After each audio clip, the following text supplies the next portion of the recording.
পরিবেশ সচেতনতার বার্তা দিতে আসানসোলের 25টি স্কুল ও কলেজের পড়ুয়াদের নিয়ে আয়োজিত হল দুদিন ব্যাপী মডেল প্রদর্শনী ও কর্মশালা। গত বৃহস্পতিবার আসানসোলের সম্প্রীতি হল প্রাঙ্গণের এই অনুষ্ঠানে উপস্থিত ছিলেন পশ্চিমবঙ্গ দূষণ নিয়ন্ত্রণ পর্ষদের চেয়ারম্যান ডক্টর কল্যাণ রুদ্র, চিফ ইঞ্জিনিয়ার সুব্রত ঘোষ সহ অন্যান্য ব্যক্তিত্বরা। ছাত্রছাত্রীরা তাদের পরিবেশ সচেতনতার ভাবনাকে তুলে ধরে বিভিন্ন মডেলের মাধ্যমে।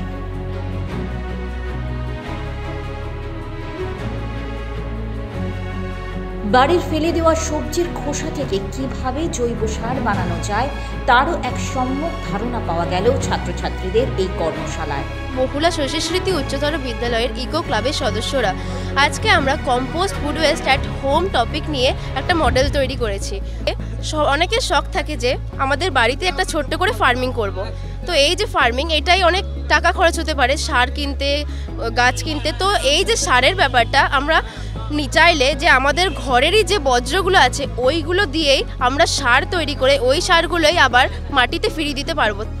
জলের অপচয় বন্ধ করে কিভাবে জল সংরক্ষণ করা যায় সেই বিষয়েও ছাত্রছাত্রীরা শূন্য ধারণা প্রদর্শন করে মডেলের মাধ্যমে। আমি হচ্ছে সুভাষপল্লী বিদ্যানিকেতনের 10ম শ্রেণীর ছাত্র। এই যে আমার বন্ধুরা, আমরা সবাইরা মিলে আজকে পরিবেশ বান্ধব নিয়ে দুটো মডেল বানিয়েছি। প্রথমটা হচ্ছে রেন ওয়াটার হারভেস্টিং আর পরেরটা হচ্ছে compost food waste at home. প্রত্যেকের কাজের মূল্যায়ন করে পর্ষদের তরফ থেকে পুরস্কৃত করা হয় ছাত্রছাত্রীদের।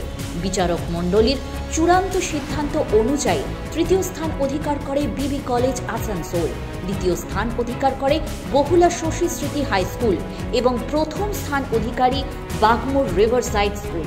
পড়াশোনার পাশাপাশি পরিবেশ সম্পর্কেও তাদের ধারণাকে আরও মজবুত করতেই পশ্চিমবঙ্গ দূষণ নিয়ন্ত্রণ পর্ষদের এই মডেল প্রদর্শন ও কর্মশালার আয়োজন।